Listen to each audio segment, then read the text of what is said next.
Take a look in my game face.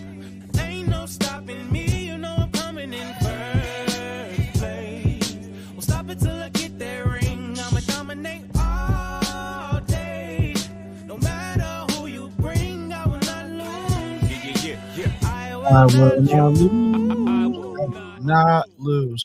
Yo, what up? It's your boy, When JJ Stone, aka Black Gritty. Welcome to another episode of Gritty Nights. And tonight, I feel like Black McAfee. They call me Blackafee in the streets sometimes, and I got my whole panel, got my team with me.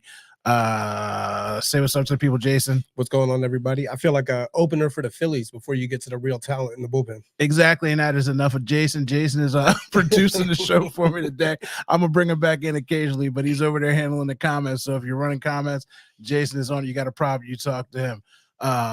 Harry, say what's up to people. Harry. What's up, everybody? Well, I feel like I might be the closer tonight, but we'll see how that goes. So definitely the closer. Happy birthday. Harry's birthday was yesterday. Youngest man on the panel, 29 years old. He don't know what it's like to be a grown man, but happy birthday to you, Harry.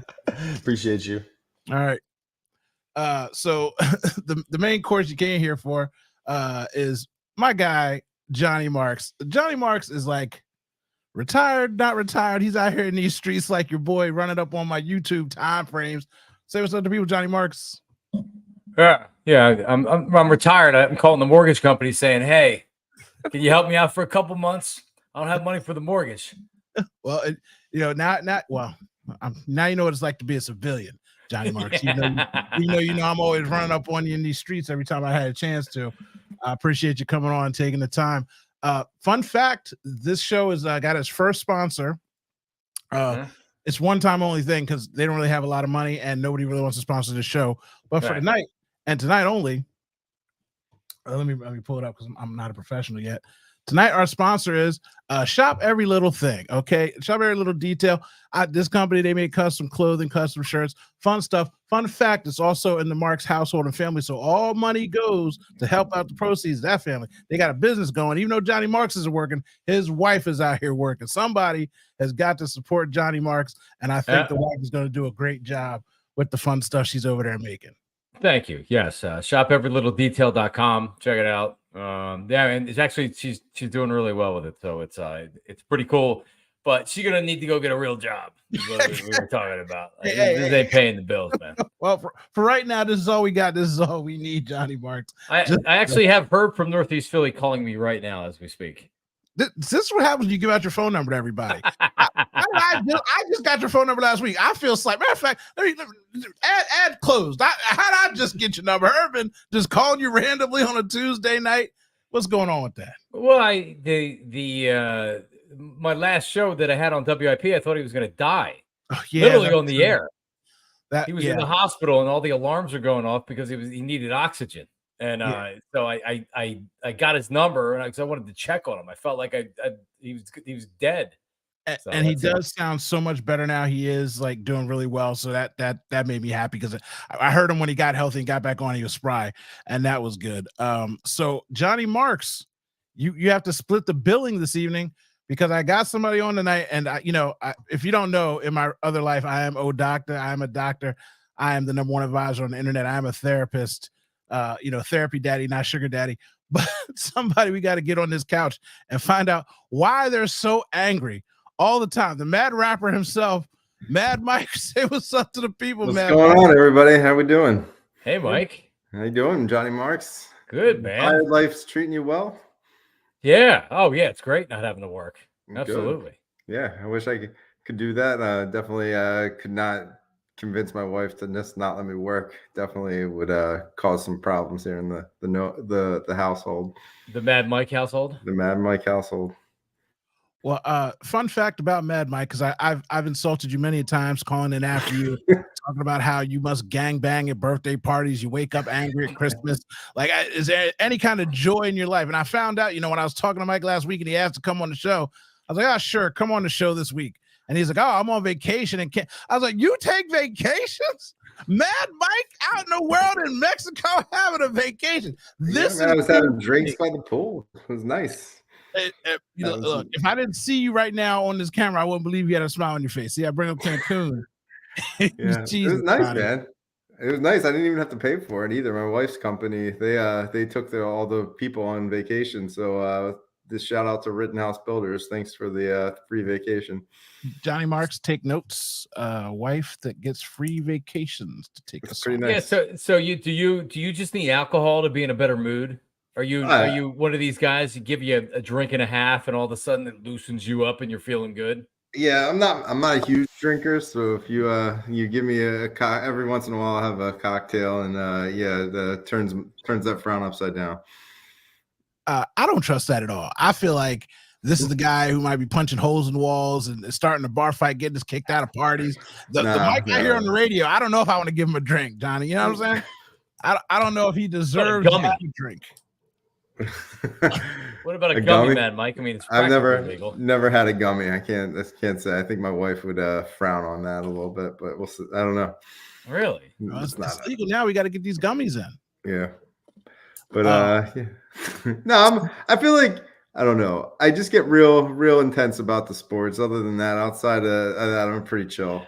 So before Johnny Marks, if you think about a question for him while I'm about asking this question before we get started about our sports talk tonight, because this is a sports talk show. But when's the first time you were happy and joyous about being a Philadelphia fan? Because everybody says you're a Cowboys fan, you're just a troll, like you don't believe in the Sixers. Like, tell me a joyous moment when you just loved the team and the sport. Give me a time when Mad Mike was like, the Eagles. Like, give me one time when you were just happy. All right, so I remember when the Eagles were playing the Dallas Cowboys, and it was like late 90s, and I think it was there was like the game was in doubt, and there was a late interception. I think it was James Willis had the interception. Lateral to Troy Vincent. Yeah, and I remember that they were started the season then like 7-2, and I was like, this is awesome, best thing I ever saw, like such a great moment. And I feel like I've been chasing that high ever since. And then I feel like Mad Mike really wasn't born until after the Super Bowl run. Like, I wasn't really that frustrated until after that. And then we had this moron GM that just stole the team and started tanking draft picks all over the place. And I just wanted him fired. That's all. And like the only way to affect change was for things to go totally wrong. And so I've been rooting for that chaos ever since. Okay. I'm trying to quickly and to Gritty to pull up his Twitter, because unless he deleted the tweet, he was gooey after they won the Super Bowl. You would never know that Mad Mike is now Mad Mike with how he behaves on the radio. He was gooey after the Super Bowl. He was so happy. He hasn't been happy before. I was elated. Yeah, definitely. Well, that's good. I'm happy that you gave me a time that wasn't the Super Bowl, because if you would have started giving me I was happy about the Super Bowl, I would have cut your mic, because I don't care. Everybody is happy at the Super Bowl. Like, I wanted the story like what you gave. I wanted a tangible time where you were just like, man, I love the team. No, man, there was like a time I was like super hardcore, like for the longest time, like through thick and thin. Like there was always just like, when they got T.O., you weren't happy when they got Terrell Owens? I loved when they got Terrell Owens. Okay. That was great. Like you remember, it was that week they got Terrell Owens and Javon Curse all in the same week, and it was like Christmas. So like it was amazing. Wow, see, this is the Mad Mike the world needs to hear. Like, knowing that you're a fan, you're pulling up dates and time, your recall is good. So you know what I mean? At least I can defend you now when somebody says, "Oh, he's a Cowboys fan." Yeah, no, I'm definitely not a Cowboys fan. Like, honestly, it's just like this Joker persona that I've adopted to root and affect, like, get change, and like really just the chaos is the only way I could see it happening. Is like things just completely break down. And like the Jeffrey Lurie has to cut bait with that little weasel nerd that like just has like I'm kind of a Disney guy. Like my family loves to go to Disney. You know who he is? He's Jafar. He's Jafar from the Aladdin movies, where like he had kind of like control over the Sultan and like he had that magic. That's Howie. He's a little Weasley troll. Howie he's a survivor. He's a weasel. Mm-hmm. He will do anything he can to keep his job, right? I think we've seen it. Yeah, I do. Well, And you know what? And you know what, Mike? He's done his best work when his back's up against the wall, similar to this season. Well, I have a theory on Howie. There's two Howies, right? There's back up against the wall Howie, and then there's prideful, I'm a football guy Howie. So like back up against that wall Howie, he does some things, and he's pretty good at bringing in free agents and doing stuff. But then once he starts doing things well, he gets his head all full of like, I'm a football guy, and he starts making stupid decisions. And it's real cyclical. You can even watch it like right after the Super Bowl and everything. That's when he was like the prideful, I'm a real football guy. It's super cyclical with Howie. Good, Johnny. I think he gets full of himself after they have success, Mhm. and he has an ego. Yeah. And he gets full of himself, and he is arrogant, and you see it, you hear it in interviews. Mm-hmm. And then he almost needs to be knocked down a peg to be where it's like, hold on a second, dude. Like you're this far away from not being the GM of the Eagles. I don't believe he has a job for life, by the way. Well, I think when Jeffrey Lurie's son finally takes over, I think that will be the end of Howie Roseman. First of all, if it takes that long, unless I won like 9 Super Bowls, that's far too long. So let me just reel this back in real quick. Long story short, Howie Roseman is an Instagram tax refund person. At tax refund time, they go out and they get a car, they got jewelry, they eating steak and lobster. They're telling you everything that they got going, and they balling in their life. When you don't pay a quarterback, Howie Roseman is elite. Once he pays a quarterback and his cupboard gets bare and times get rough, this fool don't know how to make a steak dinner out with ramen noodles. He only knows one way to build. And once he pays that quarterback, he turns into who he really is, because all the magic and all that stuff is easy to do when you're balling out of control. You know what? I got one kid. You got 3 kids, Johnny Marks. I could do a lot more fun stuff than you could do at a lot cheaper rate, because I only got to take one little rugrat with me. Once you're taking 2 and 3 and 4 and 5, the pot changes, and that's what Howie's problem is. He can't mix and master when the times are tough. He can't handle that pressure and put a team together. So that being said, I'll start with you, Johnny Marks. Do you like the coaches? How do you feel about our coaches hires? I'm fine with the coordinator. They needed a veteran guy. We can complain, oh well, look at what happened to the Chargers this year or whatever. I mean, honestly, I even Googled it. I couldn't find any real evaluation of Kellen Moore with the Chargers, whether he did a good job or he didn't do a good job this year. I can't blame him for the lack of success the Chargers had this year. I saw him in Dallas. He has years of play calling experience, and that's what this team needs right now. Brian Johnson was ill-equipped to handle what was going on last year. The league adjusted to the Eagles' offense, their basic offense. The league adjusted to Jalen Hurts in this offense, and the Eagles didn't have a counter, and Jalen struggled on top of it. So getting an experienced play caller in there, and honestly a different offense with motion. The Chargers were 8th in motion last year, and the Eagles were dead last. So they need a professional offense. They didn't have it last year. So that's the offensive coordinator. And as far as Vic Fangio, whatever. I don't care. I mean, their personnel sucks, and they need different personnel. Vic Fangio plays this boring style. So all the people out there that want blitzing on every down, that ain't going to happen. He's not going to blitz, but he's going to be a more professional coordinator than Sean Desai or even Matt Patricia. So, but whatever, their personnel sucks on defense. So I can't look at the defensive side of the ball and be happy, even with Vic Fangio there. Whatever with Vic Fangio, defense isn't going to be good next year. Mike?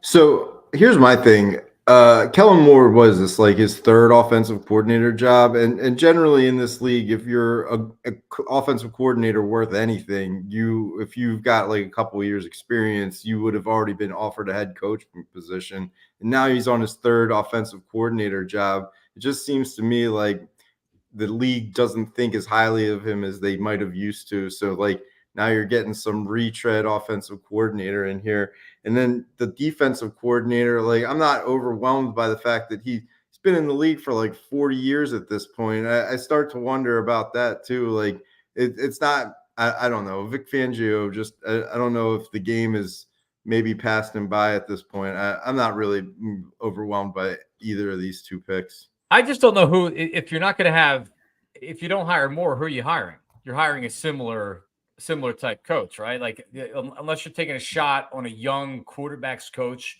or offensive assistant, but I mean, really, isn't that what we don't want in an offensive coordinator that we just had last year? Where the guy didn't have any experience, so at least you have a guy. I actually think it's a good hire. I do. I don't like. I don't know. Like, are you gonna bring in Bieniemy? Like, who are the other guys you were gonna hire if it wasn't Kellen Moore? I mean, I think we're splitting hairs by complaining about Kellen Moore. The guys out there were who the guys were out there. The real problem is that the head coach. You're not going to have his offense anymore, and he's an offensive head coach. Well, that's the real problem with the team. I mean, focus. I'm running a new show. I asked about the coordinators. Stay on track. All right. Well, hold on, okay. Jason. Yes or no on these coordinators? You happy? No, I'm not overwhelmed at all by that. I think Fangio's system is outdated. I think the league is adjusted to it, and the new San Francisco Mike McDaniel Shanahan type deal is it counters that defense, and teams can't stop it.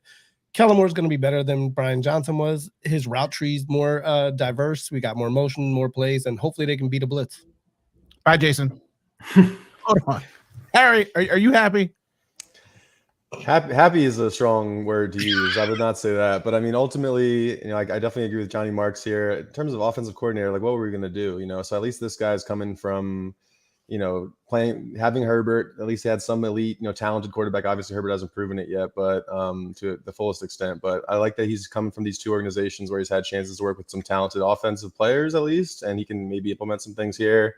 Defensively, I mean, I guess this is almost like I don't want to say rock bottom, but this is like the ultimate, like, all right, like we have all these Fangio disciples, right, that have been failing. Okay, Harry, I'm about to kick you. Go ahead. Your thunder. So at least if you want the king of the umbrella, right? Like everybody goes underneath the tree. You want the top of the tree. So now for Howie, and he loves this style of defense, you got the guy that created the style of defense that you love. So if it doesn't work this way, it's not going to work anyway. Because sometimes, the disciple ends up being better.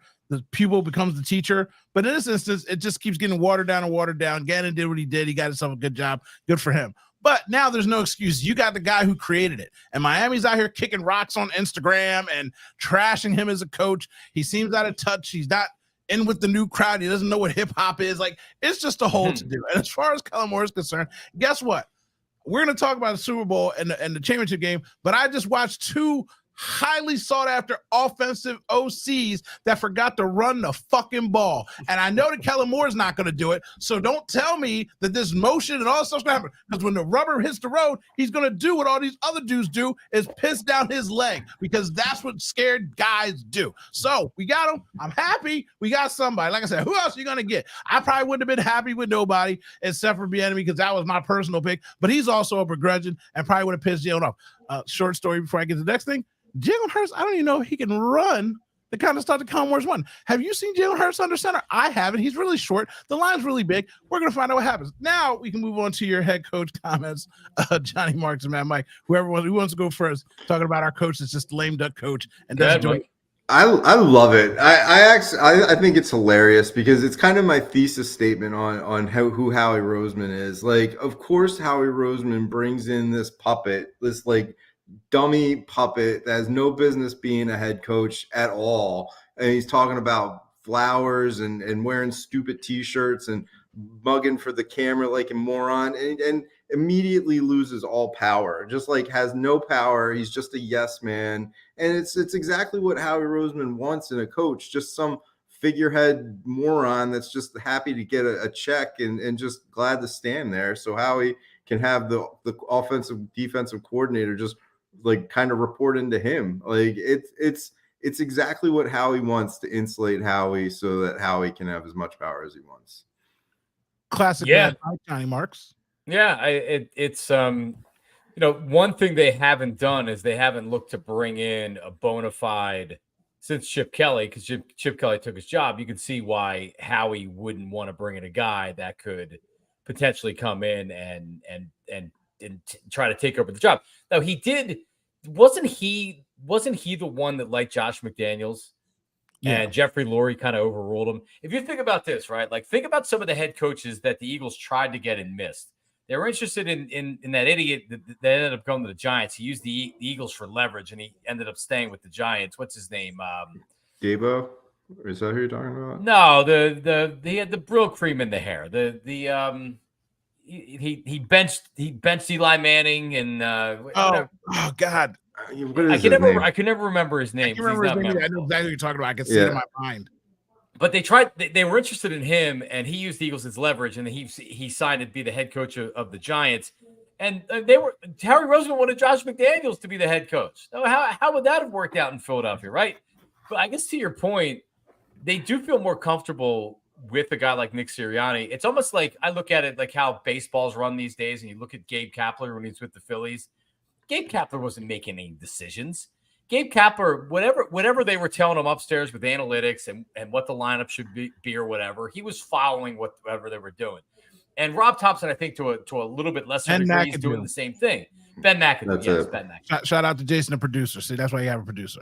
But my point is that it doesn't feel like to me even in football now where these guys want to control everything from upstairs, right? So they hire a defensive coordinator. It's like everybody reports to him, Howie, and Jeffrey Lurie. And like, I mean, when you don't have the Andy Reids, when you don't have those top coaches, then this is what these organizations want to do. And guess what, Mad Mike? And guess what, Black Gritty? This team won a Super Bowl in 2018, and they went back to a Super Bowl and were that close to winning the Super Bowl last year. And they started out 10-1. So you can't argue that it hasn't worked. Now, I can argue that. I can argue that. No, you can't, because they won a Super Bowl. They were nearly going back with a backup quarterback to the NFC Championship game the following year. They were in the playoffs the year after that. Carson Wentz got hurt, or they probably beat the Seahawks right there, and then it blew up in their face. But let's not act like this is the Cleveland Browns circa 1990 and 2000 and 2010. This has been a very successful franchise doing it this way. Yeah. Okay. Well, if you want to go back to that original Super Bowl, a lot of those players were Andy Reid brought in players. So you had a foundation based off, Reid And Chip Kelly. And Chip Kelly. But and mercenaries that they brought in on one-year contracts. And Howie Roseman's good at mercenaries. He's good at free agents. He's good at knowing who's in the league. He's not good at knowing who's outside of the league. And that's his big downfall. But then I'll also say last year was a mirage, Johnny. Like that whole run to the Super Bowl was a complete fraud mirage. And I was saying that to you on the radio because and anybody that would listen, they played nobody. They didn't play any solid quarterbacks. They got into the playoffs. They played a Giants team and then a San Francisco team that lost their quarter, but they didn't play anybody. I mean, that's why I knew this team was set up for a problem this year. And they started leaking oil immediately out of the gate, and they got to 10-1, and all the morons in the Delaware Valley, and yeah, I'm calling them morons, believed in all this stupid hype, and they believed in this moron head coach. And the wheels fell off, and it was exactly what I thought was. I didn't expect it to happen that way, but I knew it was all mirage. So let me just help you out, Matt Mike, and just be more concise. The Philadelphia Eagles won a Super Bowl on the magical, luckiest thing that could ever happen. When you lose your franchise quarterback that led you to 13-3, and then Nick Foles comes in, who has had a role in the league in 27-2 and all the things you remember. But for him to go on that run, lead you to the Super Bowl, great. For him to walk into any stadium in America and go toe-to-toe, blow for blow with Thomas Edward Brady against Bill Belichick, my God, it'll never happen again. 1 in 1 billions of a chance that happens. The luckiest run and miracle and joyous moment of my lifetime. The only time I've cried over a fucking football game. So thank you, but lucky. Then last year, they did play nobody. You had to end up going against Daniel Jones, and then they earned it because they sacked him, but you took out the quarterback. Then you took out the second quarterback, and then you shined and you showed proof when you went toe-to-toe with the Chiefs, and you still lost because your coach lost his balls after you had him all year long. So you come back this year, you have a tough schedule. Not for nothing, they beat 5 of 7 playoff teams in the gauntlet, and they were the only team beating everybody over 500. But when the wheels fell off, they fucking fell off. So when luck is on your side, yes, you can walk through some. And I'm tired of hearing people say, this coach has took me to 3 playoff seasons in a row. Well, guess what? 2 of those years, you got the dog shit kicked out of you in the first fucking round. And then 1, you lucked up and walked the damn Jones, and 2 nobody quarterbacks, and McCaffrey is quarterback to get to the Super Bowl. So, yeah, he took me to 3 playoff series. It's not as sexy as it feels like when Howie says it. Sorry. Yeah, they've been in the playoffs 6 or 7 seasons. I mean, let's take the emotion out of it. I know that we're knee deep, and we know the details a lot closer than anybody else. But I mean, who look around. What team other than the Chiefs doesn't do this? Who are the other lead organizations in football right now? I'm just going to ask you, who are the top teams in football right now? Just to answer your question, I was channeling my inner Mad Mike. I told you I was doing it for Mike. Right. But in general, what you said is true. But when I watch the Patriots ruin most of my adult life in football, and then I have the Eagles ascending like they do and never getting to the top, and yes, we got over the hump, great. But then now I have to deal with the Chiefs and my old girlfriend doing exactly what the Patriots did to me for 20 years. And I get to sit here and say, well, at least we're not the Browns and we're a good organization. This organization acts like they're the Patriots. They act like they're the Chiefs, and they're not. You mean they're not the gold standard? Yeah, they're not the gold standard. Who said that? All right, so give me better franchises in the NFL right now. So I don't like this argument, and it's just like, yeah, okay, we can compare. There's dregs and there's worse, and that's great. But like, I don't want to compare myself to the dregs. I want to bring myself how about the elite? elite. Give me the elite franchise. I mean, there you go. The Patriots were the elite team for the longest time. Now you have Patrick Mahomes and the Chiefs are the elite team. But like, Johnny, you're never going to be an elite franchise if your GM is so afraid to have a real. But you haven't, though. It's success that you've lucked into, and it's all mercenary driven. It's not that you built through the draft. You brought in a bunch of guys when you had low quarterback salaries, like Gritty said earlier, and then you bring in a bunch of mercenaries, and then the wheels fall off when you have to pay the quarterback, and then you go through this cyclical thing where your team's never like riding high because you don't know how to handle yourself. So that's not elite to me in any way. That's just dumb luck. No, it's. I mean, let me just say this: that every franchise has their strengths and weaknesses, right? Like you, Mike, I was waiting for someone to say the Steelers. When's the last time the Steelers won a playoff game? You know what I mean? They draft, they develop, but they struggle to draft on the offensive line. They're great at drafting linebackers. They're great at drafting wide receivers. They can draft wide receivers all over the place. Each franchise has strengths and weaknesses. The Eagles have strengths as a franchise. The Steelers have strengths as a franchise. But when you put it all together, there's not many teams in the NFL. There's not many franchises in the NFL better than the Eagles. And I know that's hard for people right now to accept. It's true because you guys don't have answers. And I'll say that's fine to you, but I'll define success as Andy Reid going to championship games, win or lose, multiple times in a row, backing them up. The Patriots going for 4 or 5 years in a row and then dropping out they didn't go to the Super Bowl for 10 years, but they were in championship games. They just would lose them. And then I look at the Chiefs, and they're in 6 championship games. Like, when even the 49ers, we want to talk about a franchise, the 49ers, they've been to a lot of Super Bowls. They've been in NFC championship games. They've been a consistent measure, and they're one quarterback away, but they don't fall off a cliff. The fact that I'm living the same nightmare after winning the Super Bowl and reading the same headlines, turmoil, stupid coach, Howie Roseman, Jeffrey Lurie meddling, literally the same things, 2 years and a year removed, it's like, where's my consistency if I'm a great model of organization? The 49ers, porn star Jimmy, fall off a cliff. Guess what? The 49ers still there. Defense still there. You know why? Because they have a guy leading the ship that calls the plays. Coordinators that call the plays and run their offenses have won and are in the Super Bowl. The CEO guy. Matter of fact, let's go out the Eagles. I'm tired. I'm tired of being mad. Let's talk about championship weekend, and let's talk about these I'm going to start with the Lions. I hate matter of fact, Johnny Marks, how do you think about the Lions 49ers game? What do you think about that? It's an all-time collapse. They were up 24-7 at the half. It's an all-time collapse. It sucks because I have family in suburban Detroit. I was rooting for the Lions. They all Lions. America. No, I know, and like you felt good for the city. They haven't won a playoff game since 1991, and like we a lot of people talked about this. It is so difficult to get back. And I'm sure a lot of the Lions players right now feel like, oh, we'll be back. No, you're not. You're not going to be back next year. You're not going to be in the Super Bowl next year. This was your freaking chance. Just like it was the Eagles' chance last year and they blew it. This was the Lions' chance.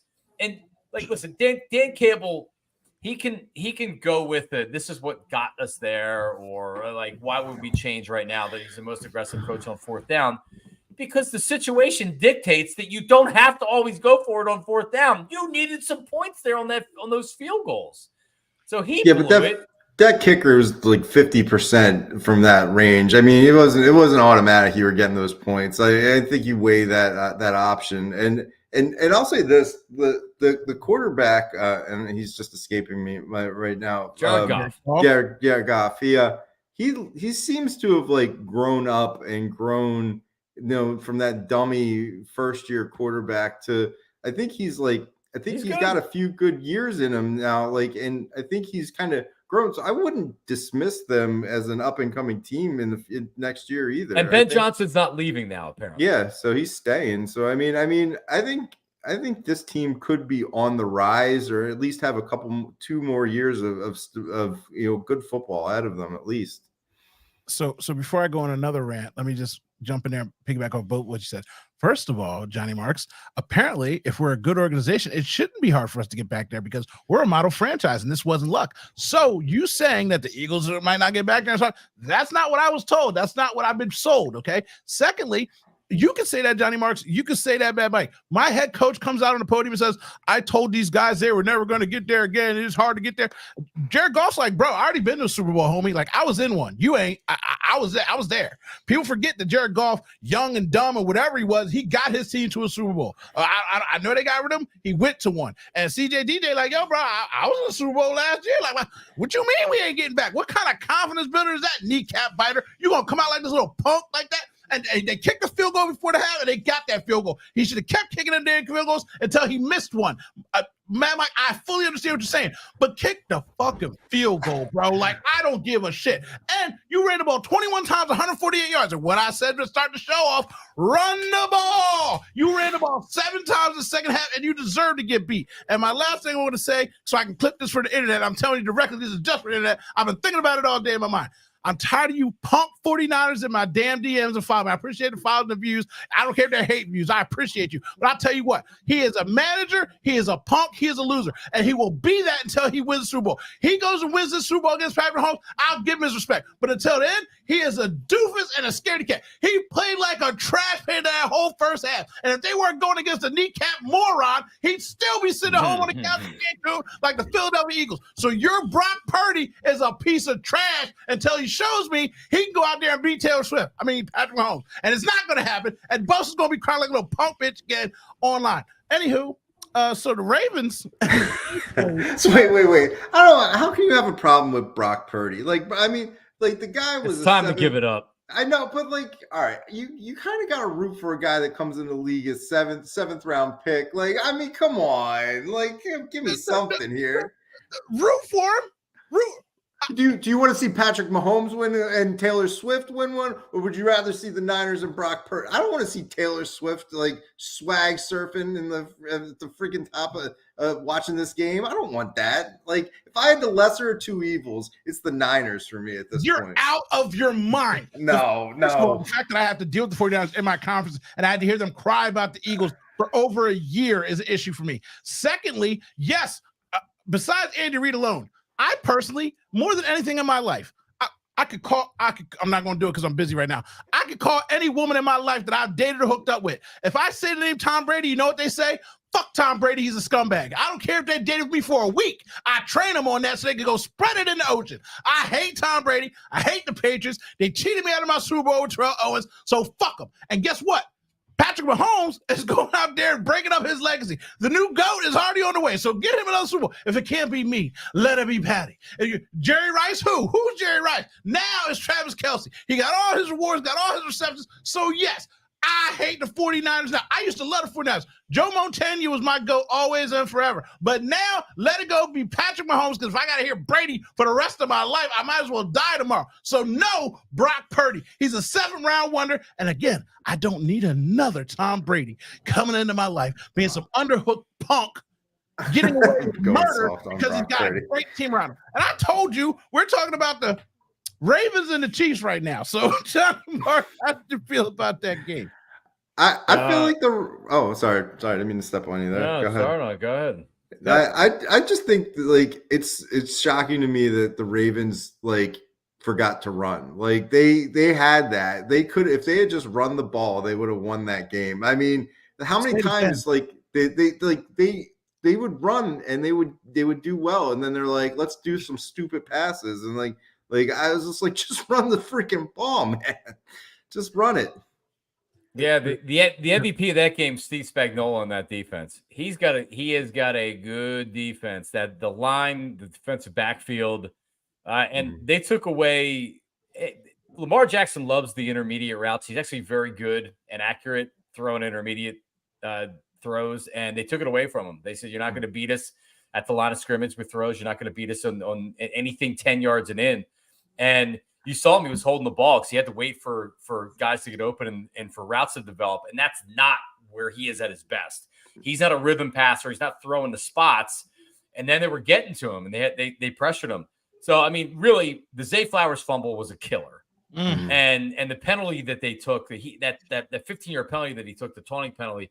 But like the fumble was a killer, and Lamar can't throw that interception, right? Like that was a killer. And that was a tight game. That was a tight game with two really good teams, and the Ravens made the mistakes the Chiefs didn't. And I think the Ravens are going to win the Super Bowl. Or the Ravens. The Chiefs are going to win the Super Bowl. I think that defense is really just that good. So I go Spags MVP. Well, I mean, he kind of was the MVP last year too. I mean, that defense last year in the Super Bowl really, it shocked Jalen Hurts, and like you saw him get real kind of like, in the second half, like they were doing things and they were getting to Jalen Hurts, and it was throwing him off his game last year too. Mike, I won't allow you to come in here and pamper Purdy and then slander my quarterback. Just relax with that. You lost the game by 3 points, Mike. My coach didn't go for it on fourth down.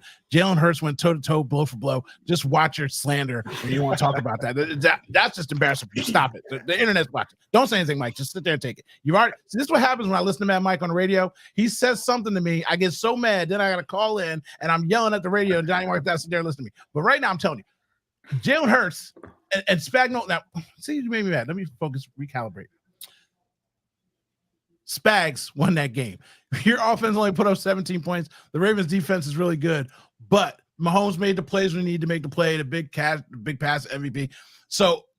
But the defense this year has come undone everything that they wanted to do. And guess what? Last year when those rookies were out there playing us, by the way, Mad Mike, they were holding us and we weren't getting penalty calls and they were late in the game. So just throw that into your little book about how the defense held Jalen and threw him up for a switch. Like we weren't getting calls. You watched the game, hopefully more than once, because I did too. I don't want to complain about the rest, but I'm just saying it wasn't fair or equal treatment when it came to that, okay? Again, the guy cried all year about calls. Now he's getting all the calls in the playoffs and ain't nothing to say. Ain't got nothing to say. He cried little tears on the thing. And again, it's only because I wanted to be better than Tom Brady and I get that out of my ethos that I'm cheering for this man. But Spags is out here doing it. How can you root for Kermit the Frog and his moron wife? Like, like those two drive me. Like, first of all, I don't ever want to hear that guy talk. And like, I definitely don't want to see his stupid wife ever again. Like, so I'm sorry. There's so many reasons why I don't want the Chiefs to win. And a lot of them have to do with the wives and girlfriends of these stupid players. Yeah, I'm fine with that. But you want the 49ers to win? I don't have a problem with those dirtbags out there. No, like I got a personal thing with the morning show out there on. I don't have any vendettas again. There. I mean, it is what it is. I mean, like to be fair, guys are bad dudes and losers. We were saying they were crying. Like we sound like we're crying a little bit too about some stuff. So I feel no doubt about it. I'm just saying. We're gonna be real fair. Like, we're gonna call a spade a spade here. I see a lot of Philadelphia people crying about the 49ers. I literally said holding calls on both sides. Ours weren't called, theirs were. I'm pointing out general things. I didn't bring up the field. I didn't say anything about the field. And all that raining and all that raving. I didn't cry about the field. These guys, if we had our quarterback, and I'm like, if you blocked for him, like tell me you blocked for the guy. Tell me that you accounted for it after you saw him get blitzed the first 2 plays of the game. You didn't. That's bad coaching. That's bad play design. That's not my fault. And then to cry about it and have Debo go on national radio and just talk trash about players like that. And cool, you came back and you won the regular season. You kicked our ass. I'm not saying they didn't. But to say that team is not a bunch of punks, losers, their fan base are weirdos, Mad Mike, you're not out here in these streets. I'm telling you, every single day, I get DMs from guys sending me videos about Brock Purdy and all these other people. I don't seek these people out. Just because I'm an Eagles fan, they want to. That's how, because they're still hurt about how they lost last year. So there's a difference, Matthew, Mad Mike. It's different. It's just different. Matthew. I'm just making up stuff now because you made me All right. mad because that's your job. Well, that's what I do, man. I'm an instigator at heart. Who's winning the Super Bowl, man, Mike? 49ers? I'm probably going to lean towards the Chiefs. I don't want it to happen, but I think if I'm in my mind, I think the Chiefs win it. So at least you're not a loser. You're a smart man. I mean, I was going to call you a loser if you picked the losers, but you picked the Chiefs. So I definitely think the NFL is going to get behind that, and there's going to be a lot of calls the Chiefs' way. So my last question, I'm going to get on the basketball, and I'm checking my time. I don't even know what time it is. Having too much fun. So before I get to that, man, Mike, you have a children, right? You have a daughter? I have a daughter who wrestles. Like, don't you have a daughter who wrestles? Yeah, my daughter wrestles. So and I have a 4-year-old son. Yeah. So you got the two, and Johnny Marks has 3 lovely daughters. That my daughter, who is she loves the kids. So randomly, because she knows Johnny Marks, she'll sit there, she'll say, "Go to Johnny Marks' page. I want to see his daughters." Maybe like once every 2 weeks or so, because Johnny, you pop up on my TVs from like us going out to events and stuff like that. Like all my TVs are Google TVs, so they just show pictures of things we've done. So she's like, "Oh, go show me his kids." I'm like, "Just tell him you want to go babysit." I'm sure he needs a babysitter. So just no doubt. But you can't afford it now, right? I fairly discount. I'll hook him up just to get it out of my hair for a little bit. But just so you know, Johnny Mark, she does randomly ask, like, pull. I'm like, you can go follow him. She's like, "I don't care about sports like that. I'm not gonna follow him. I just want to see the girls." And because you're always like cooking. Yeah, but I mean, how much sports do I actually do on Instagram? No, you don't. Not a lot. I tried to tell her. I'm like, "Look, he's making banana." By the way, shout out. The last time you made pancakes, I had to go bake banana pancakes because you out there being a good dad. And she saw that. Then I just want to make regular old pancakes. I'm out here making fruit and stuff like a nice Caucasian father. Anyway, my point is, we're fathers of daughters and other children. Yeah. And the Taylor Swift thing. Are you for it or against it or indifferent, Johnny Marks? I'm nauseated by the entire thing. And like my kids, my 8-year-old, my 6-year-old, they have Taylor Swift sweatshirts and they wear them to school with their little friends. They coordinate and they wear the Taylor Swift on the same day or whatever. So I was making fun of them the other night. I'm like, "All right, well, so what's your favorite song?" And they say "Shake It Off." I'm like, "All right, what's your second favorite song?" They can't name another song because they don't really know anything other than Taylor Swift and she's cool. And I think that's most of America. Anybody that thinks she's cool really just doesn't know why, but it's supposed to be she's cool. No, I hate it. And frankly, I hate Jason Kelce being out there with his shirt off and all this other stuff too.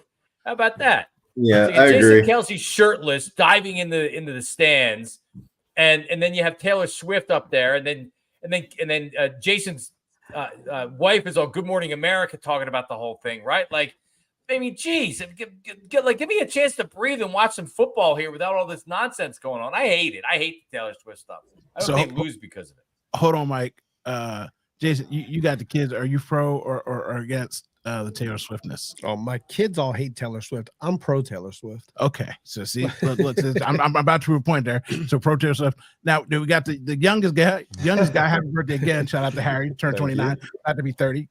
Just because not yet. Just because he feel like the Incredible Hulk, I'm not gonna let him know he's supposed to be 30 right now. I mean, he in the gym trying to work it off, but once you hit 30, Johnny Marks, you know how it is. Them beers hit you different. But how do you feel about Taylor Swift, Harry? Man, I mean, I'm definitely sick of it. It's one of those things that it is a little bit fascinating, I would say, just because there's so many different aspects to it. Like Taylor Swift just became a billionaire, and her tour is crazy. So like that whole angle with it is very interesting. I'm gonna finish one thing because you said that her cat has made twice as much as Travis Kelce. Oh my gosh. Oh my god. Twice as much as Travis Kelce in his whole career. He's made $48 million his entire career. Her cat last year online made $90 million. Go ahead, finish, Harry. Oh my god, I'm about to pass out when you said that. But no, basically my long game thoughts about it are that I don't think they're gonna stay together forever and get married. I really don't think so. They're in a very honeymoon phase situation right now.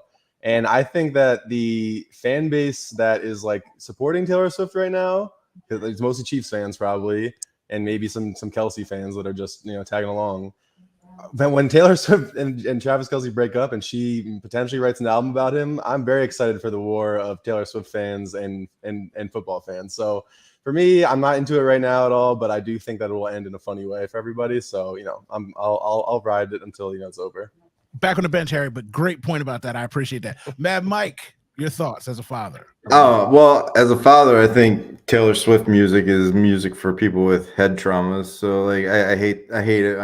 My wife, my daughter both love it. They rock that stuff pretty hard. So, but I mean, we were talking about this a little bit earlier, like so she's made something like $330 million for like the NFL. $351 million for the Kansas City Chiefs and the NFL brand in all major markets for merch and viewership. It's insane. And I mean, yeah, like I could see like the fairy tale ending to this where like the Chiefs win, he proposes to her at the end of the game. Like the NFL would love that. No, he retires first and then they get married. But think about it. I believe that he's in love and it zapped him wanting to play football. I think Travis and Jason are going to retire if he wins the Super Bowl. Well, yeah, because they're gonna have like that podcast. I mean, like this is like their time to like really jump on it. I mean, like the money they could probably make off a real successful podcast would dwarf what either of those two have made like in their pro career. Okay, so just like men, you veered off topic. I'm focused on Taylor Swift right now in this moment in time. We're talking about Taylor Swift. So now be quiet. I can go on my rant about Taylor Swift. First of all, I know I'm going to set aside the Taylor Swift AI stuff, which is disgusting. I'm going to put aside the media group political nightmare that's going on right now with the psyops and the whole Obama's wearing a tan suit, crazy people. I'm going to put all that aside. I'm just going to keep it to football, okay? As far as football concerned, my daughter came and sat down next to me. We were watching the game, and she's like, I'm sick of Taylor Swift. She loves Taylor Swift, but she hates the fact that she's involved with football. She hates that she has to see the things on her TikToks and her memes. She's disgusted by it. She sent me a couple of videos today. They're hilarious, but I can't even share them with you because I don't want people to take it the wrong way. But my point is, when they sit there and they make these posts to say, you know that as a father, your child is sitting there watching you talk about bashing Taylor Swift and hating her.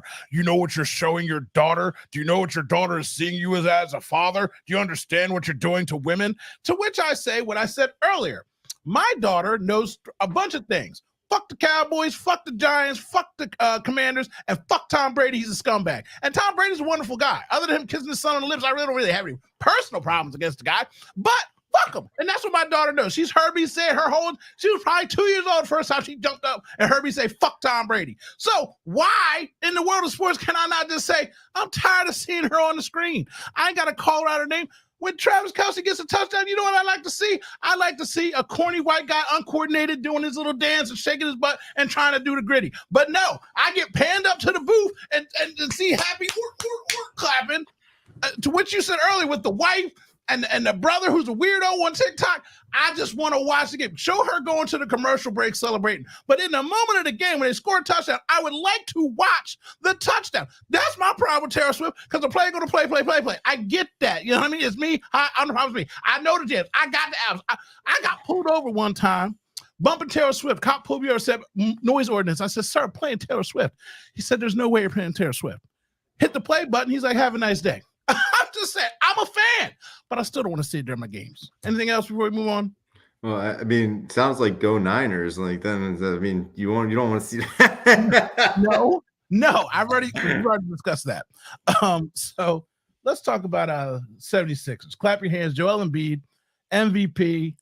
Fraud. What do you think about him not playing in that game in Denver, Johnny Marks? I think he was hurt, and he's 7'2", and he's got bad knees, and he didn't play in Portland. I mean, what do you want him to do? I get it. It's a nationally televised game. It's against the Nuggets. Everybody wants to see him. People in Denver paid big money because they wanted to see Embiid and Jokic. He's hurt. He's got bad knees. I don't give a damn about some game in January. You can let him sit for the next week for all I care. I don't care about him winning the MVP. He's not going to be eligible. He's going to miss too many games. And whether you believe that's fair or not, I don't care. They need to get past the second round. They need to get to the conference finals. They need to get to the NBA finals. You're not going to do that by putting him out there when he's gimping. They noticed it the previous game against the Pacers. He should have played in that game. But I don't give a damn he didn't play. I don't care if he plays for February, the rest of this month and next month too. I don't care. Mike? Joel Embiid's to me, he's just like the biggest 7'2" fraud. He's got all this natural goddamn. Mike, what's that?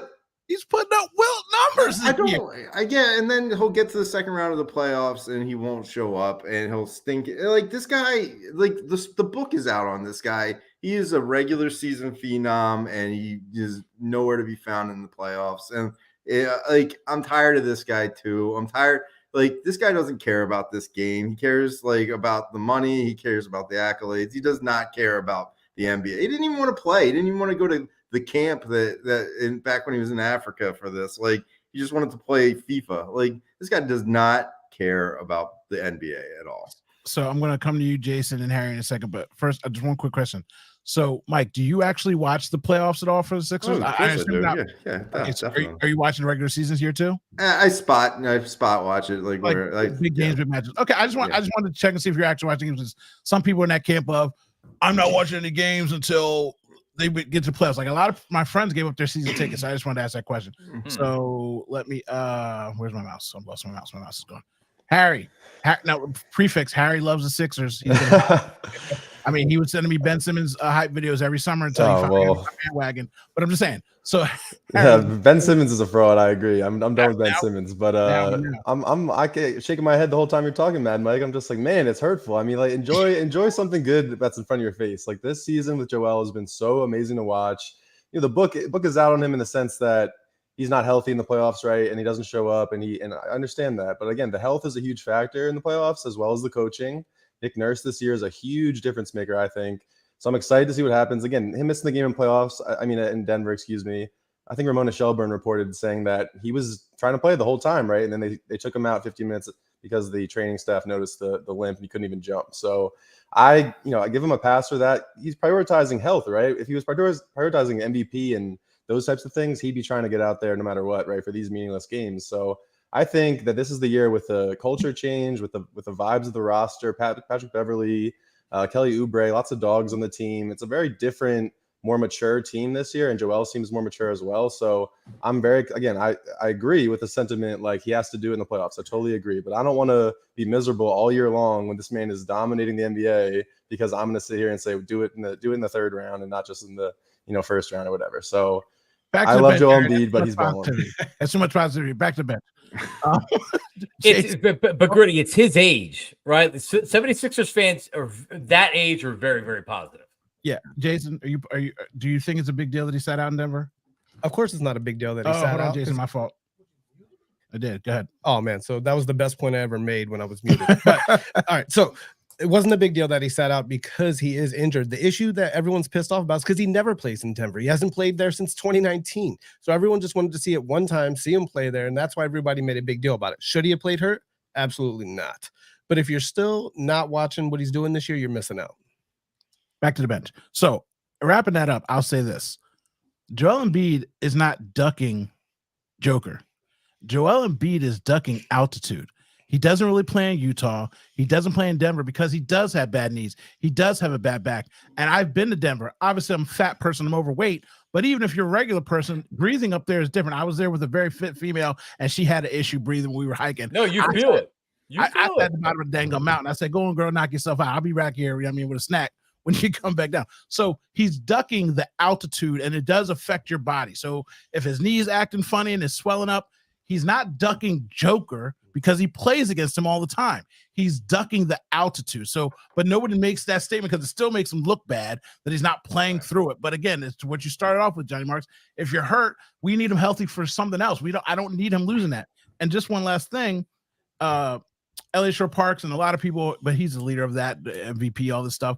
It's unfair that they changed the thing. Well, Halliburton and a lot of other guys are going to miss out on all NBAs coming up. A lot of guys only have like 5 games left where they're about to not get their bonus checks because of this. So as much as people say, oh, it's not fair for the MVP, this has a rippling effect through the league now if you're not playing the 67 games. So I think he's back in Denver. And you know what it's not doing, this rule? It's not helping, right? And I get it. It's a nightmare for the NBA. It's because ABC, ESPN, they're pissed. TNT, they're pissed because they know people are tuning in to see Jokic and Embiid. And Embiid was actually hurt, but this is the NBA. This is what it is. And it should hurt the league. It should, because if I wait all year for, like, I always remember when Allen Iverson was the 76er and he would lead the league when he was an away player, they would sell out every time because everybody wanted to see Allen Iverson play. Now imagine waiting all year to see Joel Embiid play or Kobe Bryant to play or Allen Iverson to play. And he's not playing because they're just sitting him out because he's not hurt. But in this case, he's actually hurt. But I just don't know how you police it. You're gonna take away MVPs, and I mean it's not affecting anybody yet. So I just don't know how you police it. That's why I brought up the Halliburton thing, because it's this year might be the first year where you see multiple guys losing out on not just the MVP. Like I said, if you're not making your All NBA second team or first team, that's money out of your pocket. Can't get that same contract that you're eligible for. Yeah, you're ineligible for supermaxes. Like that's where people are the weed for the trees or weed for the whatever the saying is. You're missing out on those things because I want my supermax, bro, and I was injured this year, but now I'm not going to get it because I'm ineligible. So it does keep people from stat padding, because that's why Joel played in the Pacers game, because he had to finish to get his 30 for 10. So you know that's why he stayed in that game. Everybody's like, why did he stay? He had to get that number. The streak. Yeah. The last thing I'm going to keep on while Mike's here. So a guy that we all know very well. Some people call him Doc, but I don't. I call him Glenn. And he got a new job. He swindled a job out of Milwaukee. And the first thing he did was give it a caveat. This is the hardest thing I've ever done. No one's done anything like this. Coming in mid-season and taking over for a team. It's going to be a lot of work. It's going to be really hard, guys. We're going to try our best. And I'm coming in. And what does he proceed to do? First game in. No rotation with the young guys. You lose the game. Congratulations. Mike, I'm gonna start with you. Do you miss Glenn? Do you miss Doc Rivers? I don't miss Glenn at all, but I do think it would be funny if Joel Embiid and the Sixers lost Glenn in the second round. I think that would be hilarious. See, this lucky we're at the end of the show. Mike, I'm kicking you off right now. I'm saying goodbye to you, man, Mike. On that note, because maybe I've yelled more and cussed. I don't even cuss in my own show. I've cussed more in this episode than I have in like the last 20 combined, and it's because you, Mike. Thank you for being here. We appreciate Thanks for having me. I appreciate it, guys. Have a good one. And I'll talk to you later. We didn't find out what Mad Mike's real problem is, but he is a Philly fan. So Johnny Marks, with that said, I ask you again. How do you feel about Glenn getting his new job? I love it. It's great. Did you see him after he was taking credit? Even though they lost the game, he was taking credit for something after the game. He was pumping himself up. Maybe it was how he took over midseason, whatever it was, but he was pumping himself up after the game. I think it's great. And I don't think it would be funny if the 76ers lost to Doc Rivers at all. I don't think it would be funny at all. I can't tell you how pissed I'd be if that happened. So shout out to all the people on Instagram. By the way, just to throw it in there, if you're on Facebook, Instagram, Twitter, please go subscribe on YouTube for me. And for all the audio listeners, I appreciate you, because 90% of the audience does listen to audio. But just go on YouTube and click the link and subscribe for your boy. Help me out in these streets.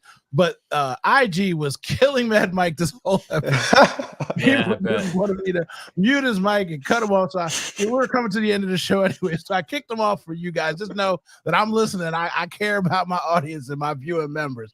But Mike was fun, and at least I know that he is an Eagles fan. I will defend him on that when people try to go up against him, because he had recall and something that made him happy that wasn't the Super Bowl, and that's what that is. Jason, what do you think about what about Glenn? Are you happy for him to get a job? Yeah, so it just takes the Bucks completely out of contention, so we don't have to worry about him. And John, he was praising himself for his after the timeout plays, his ATOs. That's what Doc was giving himself credit for. Yes, he's really good at the ATOs. You have to see. Look what we were doing out there first game. What a joke that guy is, man, living off that one title. So Harry. Oh my god, the after timeout praise is hilarious, because it's like he's like shining a spotlight on the thing that we all know he's bad at. So it's like, if this happened one time and it was good at all, which I'm not totally aware of what those plays were, people are gonna be like, oh, well, then maybe he changed something. We're just gonna be fixating on the fact that he makes no adjustments and he's terrible at that. I mean, the Bucks are like Jason just said. I mean, it's essentially they're out of contention, because this man has blown however many. There's the list of like 8-3-2 leads, 7-3-1 leads, or whatever it is. Like there's it's updated every year. Yeah, exactly. So I think I don't even know if this will be that year, but maybe the Bucks are good enough to get him to another 3-2, and then he'll blow that. So that would be hilarious to me. That would be funny. that would be funny. So it kills me inside because I finally am happy in my situation, and I don't want to talk about my ex. I was going to make a video about him, and I just said, you know what? I'll get views for it, but I'm not even going to do it because I'm happy. I got a new girl. Her name is Nick Nurse, and she's taking care of me. You know what I mean? When I'm sick, she bring me some tea, some lozenges. You know what I'm saying? She calling timeouts. She's keeping and maintaining leads at the halftime. My dude's up in here looking like Will Chamberlain.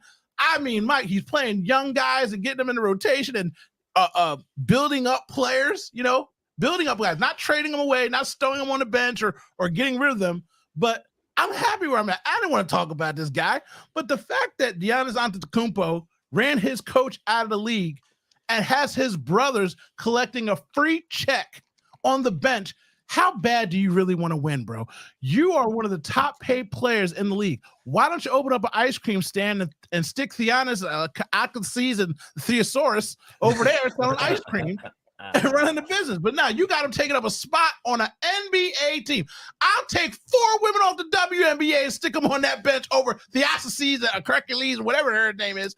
Why are these guys on the team? Because you're a narcissist and a weirdo, and you deserve everything you get from Glenn Rivers. Celebrate him. Celebrate everything that he does. He's a member of society. It's great.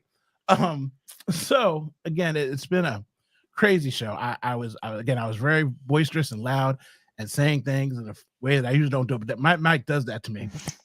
But now that I'm calm, cool, and collected, don't forget to shop every little thing, everylittledetail.com. It's out there. Johnny Marks, wife's making awesome stuff, cool stuff. Check it out. Check out Johnny Marks. Follow his YouTube. He's already got more followers than me. I mean, I'm just saying. And subscribe when you're subscribing to Black Radio on YouTube. Subscribe to Jon Marks Media. Yes, on YouTube as well.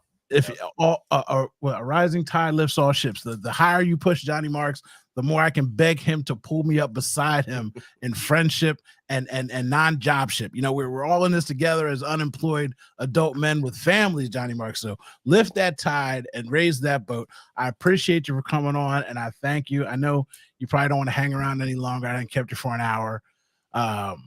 We're gonna go a little overtime and talk about some random stuff. So if you want to hang out, you're welcome to. I'm gonna go try to get my make love to my wife for the first time. Bonus, that's right. I texted her and asked her if she was still awake. That's called foreplay. well, I mean, you did do a good service. You got her sponsorship. That wasn't just yours. You know what I'm saying? You're out here putting in some work. You're like, look, I got extra bonus sponsorships out here. We're doing the best we can. Best we can. All right, guys. Thanks. All right, thanks, John. See you, John. So that was fun. If you're still watching, now it's time for the real talent to take over. So I'm going to talk to Harry. Oh, bye. Appreciate that plug, Jason. Come on, dude.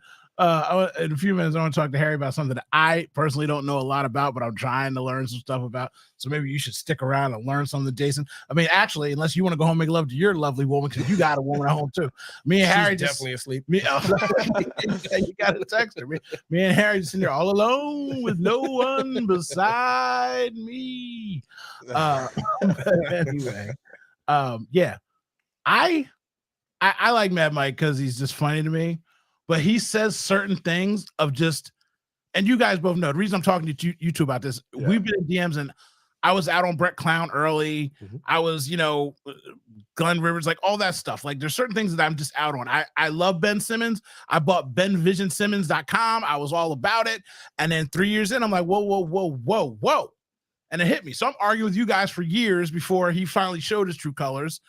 And I could be negative, but Mad Mike is just perpetually negative. Yeah, I mean, it enrages me. I didn't believe you, honestly. The way you started out, it was very, very chill, very, very smiley, happy to be there. The memory that he brought out was a great memory that he brought up. I thought that was an awesome story and exactly what we were looking for. You were looking for. So, and then slowly but surely, I can see him in the bottom, this bottom panel, just like listening to some of those answers, getting ready to go out. And I mean, oh my God, the Niners, like for him to call Joel Embiid a fraud and then want the Niners to win the Super Bowl, I'm just like, this does not align. Like, I don't get it. So it's very, by the way, shout out to IG Live. You guys are about to get cut off because there's an hour time limit. It's not me cutting you off. It's just the internet cutting you off. Again, YouTube, Black Gritty, subscribe. You can watch the rest of the show or watch the whole show all the time. It's just a live. Appreciate you guys. But yeah, he does that. And I'm like, dude, like nothing brings you joy. Like nothing. The dude is doing amazing stuff. And it's not like he's shooting 43 throws. He's dribbling behind the back, pass between the legs, getting assists. Like he looks so good, and you're just, he's trash, man. I'm like, real quick, that free throw point you just made, and if Joel did shoot 43 throws, he'd make 37 of them. And that if Steph Curry did that, we'd all be like, man, he's the greatest free throw shooter of all time. It'd be a positive spin. And for him, it's always like, oh, but what a problem. But Shaq was getting the same attempts probably as Embiid, missing double the shots that Embiid's missing at the line, and people never complain. So it just is what it is. Until he wins, that's how it's going to be, though. And I understand that, but like I said, you and Jason know, because I admit that I've been very hard, but at the same time, I appreciate when things are good. So that way I'm just not running around angry all the time about everything. And it's just weird to me when anyone's a fan like that, because it almost feels like you're not even a fan at all. Like I don't get it. Jason. Yeah, if he didn't have that memory, I probably would have thought he was a Cowboys fan too. So that's a good point. Because you listen to radio a lot, Jason, right? Like, doesn't it feel like he's just not a Philadelphia guy? I don't even know if it's not a Philadelphia guy. He just takes no joy from watching sports. And then at that point, why watch? Like, I get mad at myself when one of our teams loses a big game and I'm upset for the next 2 or 3 days. Then I'm like, what am I doing? I'm like a little child. What's wrong with me? And then the next week I'm like, but if a couple things change, we might win next week. Right, that quick, I'm back to it. Like, I quit the Sixers 4 times already, and then here I am back again. Right, I can't do it. My favorite thing you text me all the time is like, why do I even watch sports? Yeah, why am I even raising my children to suffer through this pain? Yeah, exactly. I shouldn't do that. It's a bad father, but I'm gonna still do it.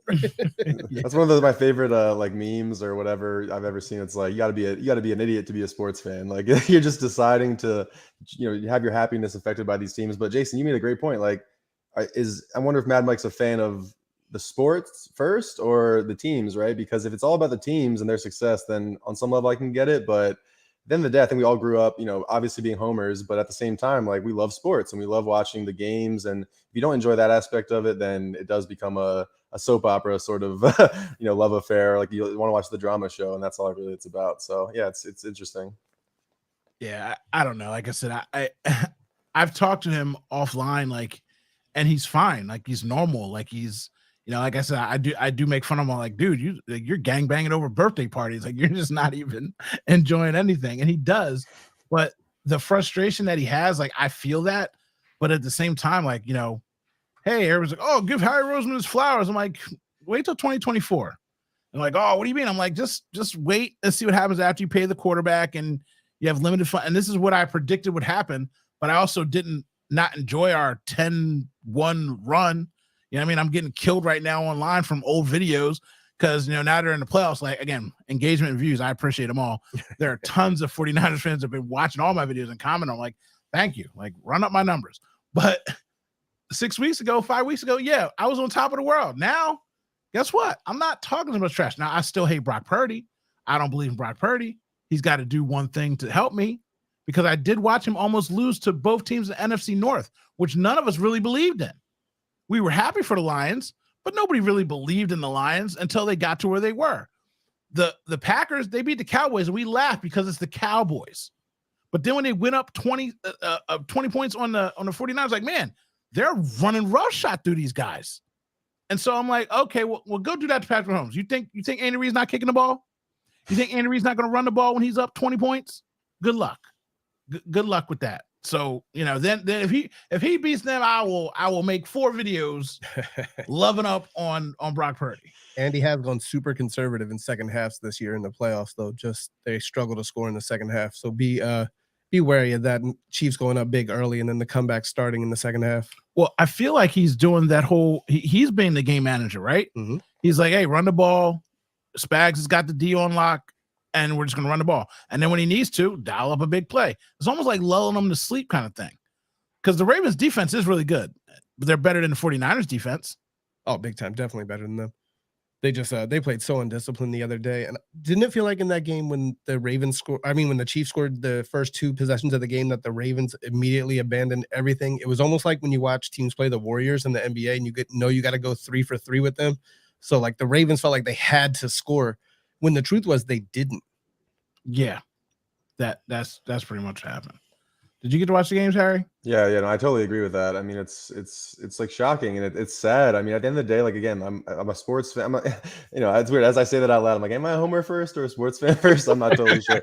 But at the same time, like I grew up. I didn't grow up coming. I played sports before I became a Philly sports fan for sure. So my thing with this is like I love competition. I love 2 like alpha teams, players, whatever, going at each other and not fucking up. Like just both play well and whoever wins, like that's what I want to see ultimately. So when it's like a matter of just mental errors and like game plan errors, it's just like, damn, like you really hate to see that so much. And I totally agree. I mean, you got Lamar Jackson, man. Like at the end of the day, don't turn him into Tom Brady, right? Turn him into nobody. Just let him be Lamar Jackson. He's a freak and he's an electric player. So it's just hurtful to see that. Same thing with like the Dan Campbell situation and those calls. It's like, man, the vibes of the Baltimore, right? Baltimore and Detroit, right? 2 cities that we can relate to as Philadelphians. And it's like, man, they just shit the bed and it hurts. So and now that Johnny Marks is off, not that he's got a job anymore, but he still might go back to the real world workforce. Let me just tell you something about the NFL. There is no way in the world they're gonna let black ass Detroit and black ass Baltimore both go to Vegas and wild the fuck out. There's no way on God's green earth if anybody imagined that the hood would be pulling up. There'd be so many Cadillacs and Fords in Vegas. My goodness, there's no way on God's green earth they were letting the hood come to Vegas. You know how much that new Sphere costs? Oh, no. People from Detroit would have been trying to race motorcycles up, you know what I mean? They would have been riding dirt bikes in the streets. There's no way in the world that Detroit and Baltimore were going to the fucking Super Bowl at the same time. Maybe one or the other. But there's no way in the world they're letting 2 of the most hood gangster thugalicious teams roll out to Vegas and descend on that city. That whole bit, you know what? I wish that we, as a spirit, we could see that whole city would be burnt to the. Oh my god, that's you describing that. I didn't even think about it. Like that sounds incredible. That sounds amazing. Like I would, and then there'd be Birds fans there too because we go to random ass games. So it's like we would have been there for Baltimore. Like I mean, like So Mad Mike said something again in my rant and my fuse of rage. I forgot it, but I was gonna say it then. I'm like, man, I'm not gonna say that with him on the air. I'll keep that one separate just because somebody's gonna be sensitive that doesn't know my humor and try to associate that with him. But I was like, man, there's no way in the world they would have let that happen. Yeah, let's get Taylor Swift in here, okay? The Swifties got money, they travel, you know what I mean? They're calm, they're not riding dirt bikes and popping wheelies, you know. They're off rhythm, they can't swag or surf. So, you know. Why do you think Philly always makes it in some weird location? Jacksonville, Minnesota, Arizona. There's always some weird place where they can hide Philly fans. That's a good point. Wow. That's see, this is how conspiracies start. That's how conspiracies start. So good. It makes you think like that could be a real thing. That might be. I saw something today that said that every year that the Niners have made the Super Bowl by beating a team that had blue in their logo, they won the Super Bowl. And the 2 times that they beat a team that didn't have blue in the NFC Championship, they lost. So this would be the first time they lose to a team, or they lose after beating a team that had blue. Again, that's like bullshit, made up stuff. But at the same time, I mean, you know, I don't know what's going on right now. So like Taylor Swift might be my only hope that the NFL will rig it for the Chiefs because they need that money. Last thing, and then just so everybody knows, Harry and I are going to talk some UFC. I don't know if you want to stick around for that, Jason. You can if you want to. But the other thing that I saw that was really dumb but weird is like, oh, when both teams are red, the white team always wins, except for the time the Chiefs played the 49ers the last time. So, you know, your thing with the blue, the red and the white, and the red and the red. I'm like, for a Super Bowl, you just hear so many things with that where it's like, okay, that could happen, this could happen, that could happen. It starts getting so crazy with all the numbers and pressures and things like that. Real quick about that point about the last time they played, I was actually born on Super Bowl Sunday of that Super Bowl, the Chiefs Niners Super Bowl. I believe it was that one. So I don't know what that means for this. Maybe I got some luck to rub for Andy Reid and the Chiefs, but there you go. Well, we all despise how young you are anyway, Harry. That's why I took as many jabs as I could telling you happy birthday. Go for it. I don't know if you picked up on that. Yeah, I mean, all I heard was happy birthday. That was nice. What is your generation? So I think recently they've like did a hybrid generation. Like I'm like a zillennial. Like I'm definitely in between. I'm not my brother, and I'm not the I'm not old enough to start calling out generations because I surely wanted to just throw a jab in there. Like you damn millennials. No, wait, am I a millennial? You're a millennial. I don't even know what I am. Pretty sure you're a millennial. So I didn't throw it out there because I'm like, I don't even know. Is he Gen Z? Like what's the cutoff date? Like what's the expired by date? Depends what you Google, what website you go on, but I'm pretty sure there's a little hybrid. Because again, I remember when I had an analog TV and the internet wasn't what it was and all this stuff. But and I also grew up with a smartphone, not a smartphone. I had a iPod Touch in 7th grade. So again, I wasn't smartphone era, growing up with that. Jason, are you hearing this? I'm just feeling old. I'm over here rotary phone to look stuff up here on AOL. I remember that. You know what I'm saying? I remember some of that. This guy AOL dial-up. I remember that. This guy had an iPod Touch out here. He had an iPod Touch. Yeah, I guess that wasn't the best point, but yeah. It's horrible. So let me pull this up real quick. Doot. Wait. There we go. That's why it wasn't working. All right, so UFC's back. It's always there, actually. It's never been gone. But I'm going to try to start get back in the UFC and fighting, and I'm going to try to get back into boxing. Jason, are you into boxing? You ever watch boxing? I used to love watching boxing. Me I don't too. have time to watch boxing all the time anymore, though. I feel like it's been watered down. I feel like there's no real stars anymore, and so it kind of knocks me out about that. But UFC, even with the Conor McGregor thing being gone, there's other stars coming up. There's always fights going on. So I'm going to try and get back into that. And Harry's more into the fight scene than I am. So I'm going to use him to get myself back into the game. So I pulled up this article. Let's start with this. So UFC 97. We have another fight coming up on the card this weekend, starting at 11. What are fights you looking forward to, Harry? Yeah, so like you said, the UFC, is always really there, but they did have a little hiatus with the holidays, and I think they came back for a week or two, and then they've been off, and now they're about to start like an 11-week, run of every single weekend having a card. So this card that's going to start off that run, as much as maybe in the future I'll pick some fringe people and fringe, fights lower on the card, the co-main and the main events are the ones that I'm most excited for this weekend, and they definitely have the most implications too. So you see here on the screen, Roman Dolidze, if you're watching on YouTube. Roman Dolidze and Nasruddin Imavov. That's how you say their names. But again, if I ever mess up a name, I'm sorry. There's a lot of different backgrounds in the UFC. But this fight's really interesting. So Nasruddin Imavov, his last fight actually was a loss to Sean Strickland, who just lost the middleweight belt in the last UFC pay-per-view to Dricus du Plessis. So this is a guy that technically has a loss, coming off a loss, but when it's a loss to the champ who just made the longtime champion Israel Adesanya look not good, basically. This guy is still in the mix, right? It's not a bad loss. Roman Dolidze actually used to be light heavyweight. He came down from light heavyweight. It's one of those things where when you're a big guy and you're cutting a lot of weight, it's like, okay, is he going to be depleted? Is his chin going to last? Things like that. He's going to have the same power. Ultimately, he's not a super explosive guy. He's a great grappler, and he's got some natural strength and size. I think that he's been up and coming a little bit in this division. So if he gets a win in an impressive way this weekend, I think that puts him about 2 fights away from a championship shot, a title shot. So that's really interesting to me. And then Imavov has a chance to bounce back with a big win. Kind of to couple with a loss to the champ, that's not the worst loss you could have. And then the co-main event is Renato Moicano. So again, if you see any R's, this is just for anybody that's like getting into MMA. If you see any names that start with R's, a lot of them will be pronounced with a H. They're Brazilian, and that's just kind of how it goes. So Renato Moicano, Money Moicano, as they call him. He recently had some very viral, hilarious rants, if you guys will look him up. He actually was a 145-pound fighter. He's now at 155 lightweight, which is Habib Nurmagomedov's division, Conor McGregor's division, things of that nature. He is fighting Drew Dober, who is another 155-pounder. It's going to be a banger. Someone's going to get finished for sure in that fight. I'm thinking it's going to be a knockout. Moicano has good grappling as well as striking. He's only ever lost to the top guys at 145. Basically, he's lost to former champions, but he's been very young, up and coming for a long time. Changed weight classes, has been looking really good. And I think Dober's a guy that is known for having a granite chin.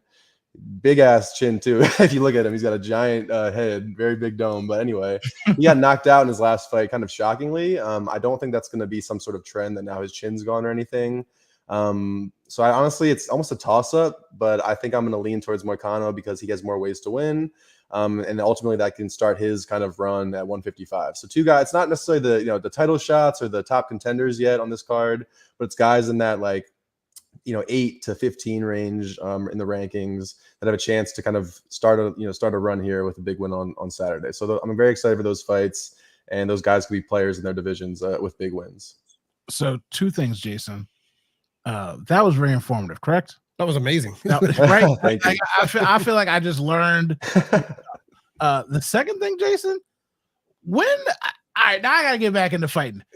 Half of these dudes sound like superheroes. Yeah. Drickulus What's his name again? Drickus Duplessis. Man, South I African. want to be his friend. I want a Drickus Duplessis jersey. It's like a Key and Peele. Man, for real. Some of these names you just spit out there like that sounds gangster. I wish my name was like I'm about to name my dog Drickus. Drickus is that's a crazy name, right? And these guys are also characters. One of the reasons I love mixed martial arts is you have the classic tough guys for sure still, but ultimately you also have the Zen samurai martial artists. You have the guys that I like to go home and build Legos all day after I fight. You literally have every range of person, and the personalities come out. Obviously, sometimes there's problematic things being said. I think on some level you can have your opinions about people in MMA. I'm not going to get into the political side of things, but they're all characters, man. They're entertaining. It's a fight game. Just sit back and watch it and don't act like you're involved and enjoy it. They're very entertaining. And that is the one thing I miss about boxing. I know Jason, you used to watch boxing. That's the thing that drove it. When you learn about a guy, he'd either be funny or crazy. Yep. I forget what his name is. When he said, anybody can, American, African, anybody can get it. That dude never won no fights, but I just would watch the fights. Literally, I didn't care if he won or lose. I just wanted to hear his interview in the ring after each fight because it was just always a show and just comedy. I forget what his name is. Broner? Oh, Adrian Broner. Oh my God. Adrian He Broner. is hilarious. Yeah. He's any man can, any African, American, Toucan Sam. I just love it. So, the show is the best part of the fights besides the fight, obviously.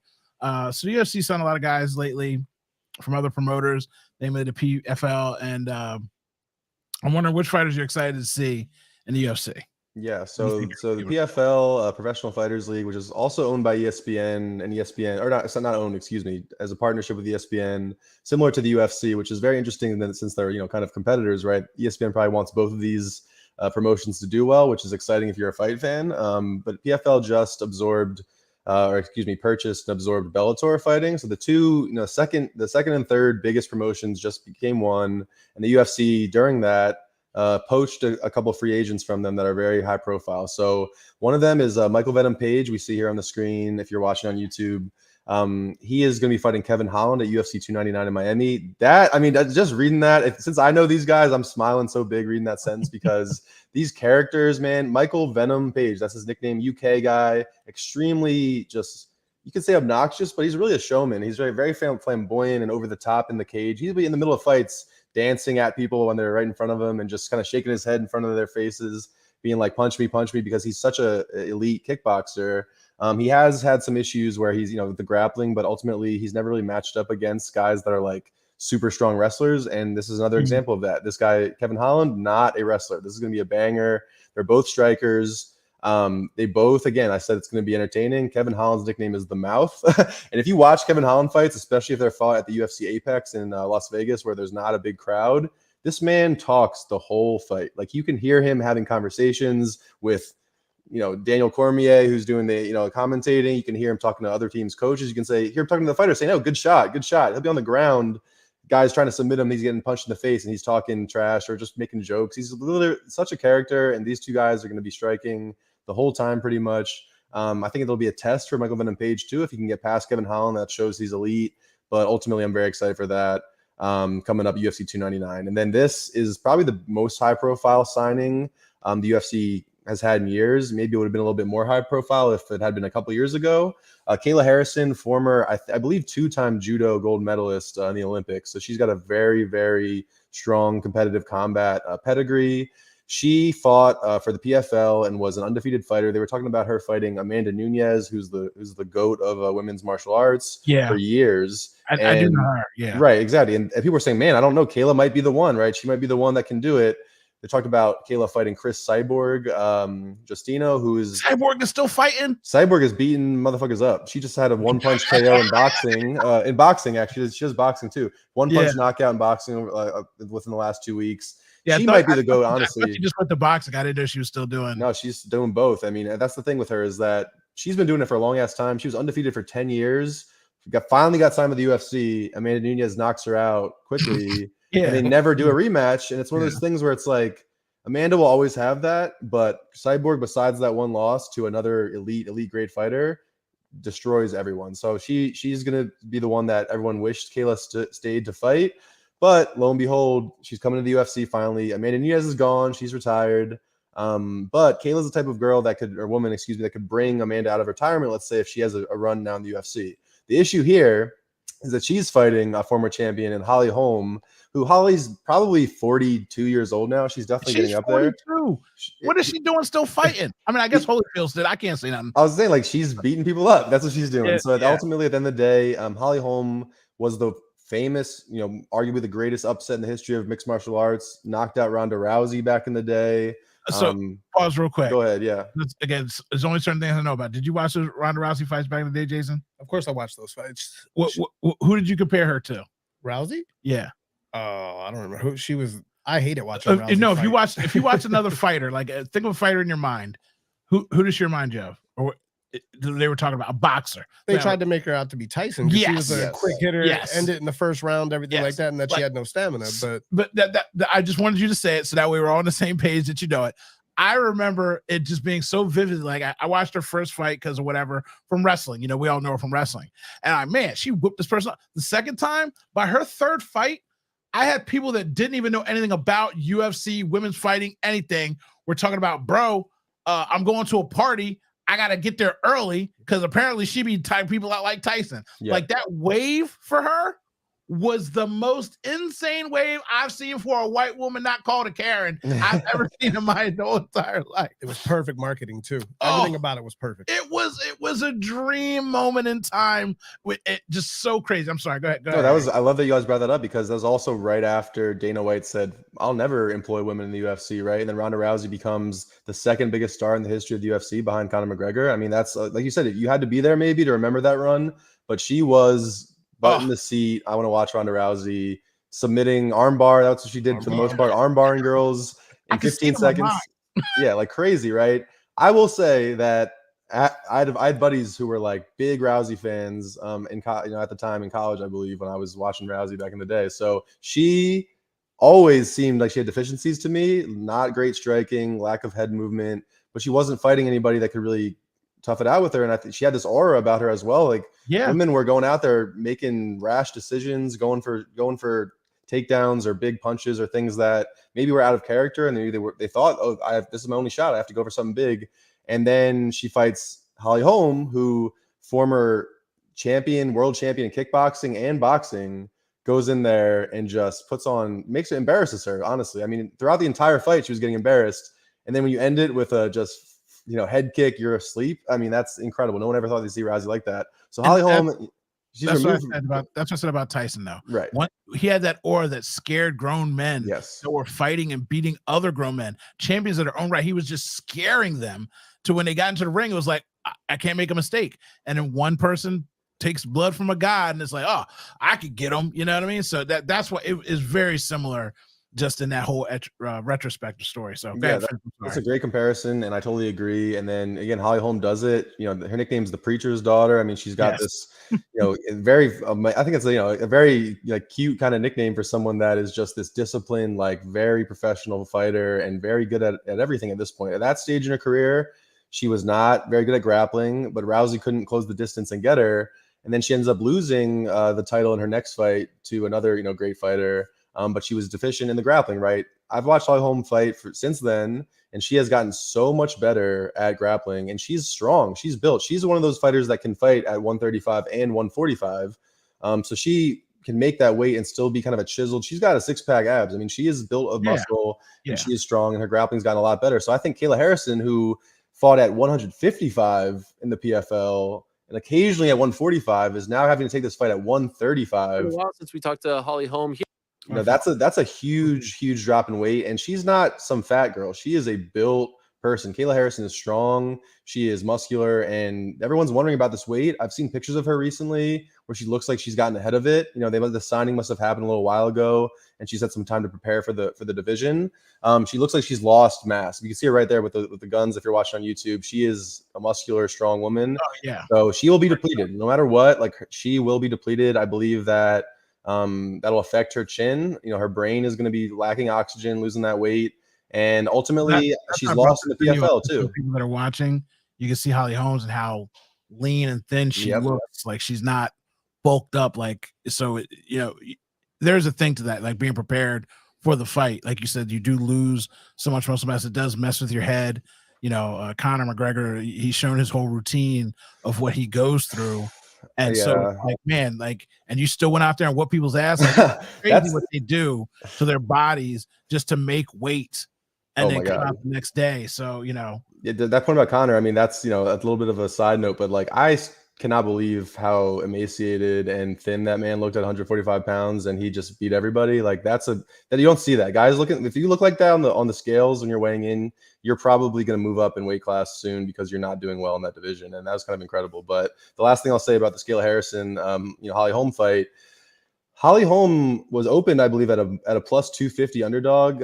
If you're for those gamblers out there, and Kayla Harrison was minus 310. I've looked it up today, and it looks like it's gone the direction that I did not expect. I thought people were going to be putting money on Holly Holm hard because of this weight division, because of the fact that Holly's got good grappling and her striking is very good, and that Kayla Harrison lost to a striker in the PFL for her only career loss in her last fight. So for me, 2 fights ago. So for me, I believe that if you want to put some money on this, like, you're going to make a lot of money, because ultimately I believe Holly is now a minus 350 plus 350 underdog. So it's ballooned in the direction that I did not expect. So I think for me, I'm going to put some money on that for sure. I think Holly Holm's going to get that upset, and that Kayla's kind of dream run in the UFC that everyone's been waiting for is just not going to happen. So that's, I'm very excited for that UFC 300. So one last question, because I lost all my money in championship weekend. So I'm not putting no money on nobody. Man, I should put some money on, right? The gambler's spirit. Maybe I should just go out and get my money back.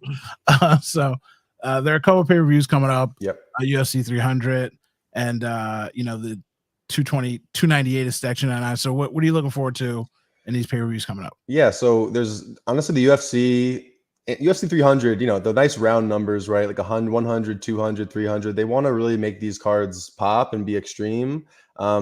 And so basically for the last year, they've been stacking 298 and 299, which everyone's been so confused about, because they're like, man, these have like 10 great fights on them. The main events coming up are going to be the 297 is Ilya Topuria versus Alexander Volkanovski for the 145-pound belt. Volkanovski just got knocked out by Islam Makhachev at 155, so this is gonna be interesting to see if his chin stands up. He's never lost at 145 in the UFC, but no fighter age 35 or older, I believe, in the UFC has won a title fight, basically. Maybe one has. So it's once you get to hit a certain age in the UFC, there really is a cliff. So I'm very excited for that fight. 298, we have Sean O'Malley versus Chito Vera, which is going to be a great fight. But right here, as you see on the screen, if you're looking on YouTube, UFC 300 does not have a main event yet. And that is really peculiar to everybody, because you'd think they'd be now announcing that way ahead of time. Let's build buzz around a McGregor comeback. Let's build buzz around a John Jones comeback, something like that for a while to make this a huge event. I will say the card is looking very good otherwise, but it is very peculiar. And Dana White is out here saying oh, we have options. We have options. I mean, no, you don't, because ultimately we see what title fights just happened. No, you don't. No, you don't. I mean, they already had a few title fights recently. The light heavyweight and middleweight belts both happened in the last couple months. We have 145 coming up. We have a few really high-profile women's title fights coming up on those pay-per-views before 300. We have 135, fighting at 299 with O'Malley and Chito Vera. So, and the heavyweight champ is John Jones, who's hurt, and Tom Aspinall is the interim champ. And is he really going to fight some random person to defend the interim belt as the headliner of UFC 300? Absolutely not. So ultimately, based on who is already on the card, there really are not a lot of great options to really headline this, right? And we see here on the screen, if you're looking at YouTube, there's 5 potential matchups that this article talks about. For me, I think that the matchup, I agree with this article for the most part. McGregor and Chandler, Conor McGregor versus Michael Chandler is one fight that's being talked about. That's been talked about for about a year, I would say at this point already. And I think that's going to happen. I don't know much about the game. Yeah. Like you said, I don't know much about it, but I feel like that's going to happen. Because you're right, the 300, the round numbers, they do need bigger fights. Yep. And with the things I want to talk about in a second. So wrap it up. So we I got you real quick. I was going to say that there's no bigger fight than Conor McGregor. I don't care if he's lost the last 2 or 3 fights. It doesn't matter. This man is the biggest star in the history of the MMA. He's the only MMA fighter that's in the top 10 or even top 300 on the Forbes list ever, which is insane to make that much money as an MMA fighter. But I think ultimately the only realistic option right now is Bilal Muhammad versus Leon Edwards, which is the most boring and worst possible choice for the UFC. So they're going to wait until the last possible second and see what happens over the next couple months and desperately try to get Israel Adesanya out of retirement, or retirement, quote unquote, to fight Dricus du Plessis. So that would be cool. Du Plessis had a beef with him, saying he'd be the first legitimate African champion, or what he really said was, African champion who's still in Africa. He trains in Africa. That's true. He does. He's also white, so that created some issues. I would, as you can imagine. It's funny. It's like I said, certain things do percolate to my ear level when it comes up. But ultimately, I believe right now it's a toss-up, and that the sleeper pick that could happen if Michael Chandler gets screwed over, which would be hilarious because he hasn't fought anybody. He's been waiting for the McGregor fight. Would be if the UFC re-signed Nate Diaz for Conor McGregor versus Nate Diaz 3. So it's going to be Conor and somebody, most likely. That's the only chance for them not to look like fools. But like you said at the beginning of this segment, the UFC is not going anywhere no matter what, so they'll be fine. All right, so that wraps up our UFC talk. Before I let you get out of here, Jason, I know it's past your bedtime. I want to school the young Thundercat, and I also want to clip out one more thing for fun in life. So. Oh yes, thank you. Before I let it play, you've seen Roadhouse, right, Jason? Of course, I've seen Roadhouse. Well, Harry hasn't seen it. Okay, and so just for the edification, I told him, I was like, I had a girl over or whatever, and I was like talking to Leah about something because we watch old movies, and I'm like, oh yeah, I watched Roadhouse like a year ago, and Leah's like, you never made me watch that. I'm like, what? You ain't seen the Swayze? And the girl's like, what are you talking about? Like, I've never seen that either. And I'm like, okay, so now I got to put on Roadhouse. And I told Harry, dude, I put this movie on, and these women were quiet. They had nothing to say for like 2 hours. I walked, I was like, y'all okay? And they're like, dude, Patrick Swayze. I was like, yeah. I was like, yeah, Patrick Swayze. I'm not even jealous. I was like, I used to want to be Patrick Swayze. You know what I'm saying? So hold on, I got one thing just for the audio, just for the people. Oh, she's on the phone. All right, so we're gonna watch this trailer by Patrick Swayze because Harry's never seen it. So we're just gonna enjoy the Swayze. Can I get a full screen? Charisma level 1001. I know about Swayze. I don't know about this movie, but I know about Swayze.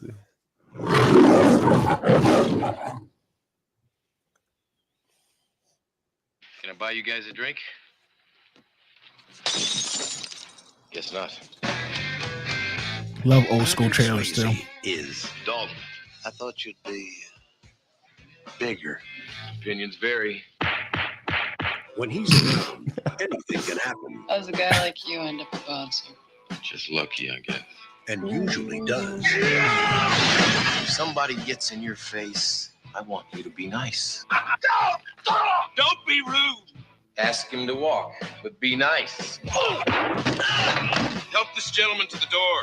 Until it's time to not be nice. So says the fighting philosopher. He may be hard to handle. I keep talking, you're gonna go off thinking I'm a nice guy.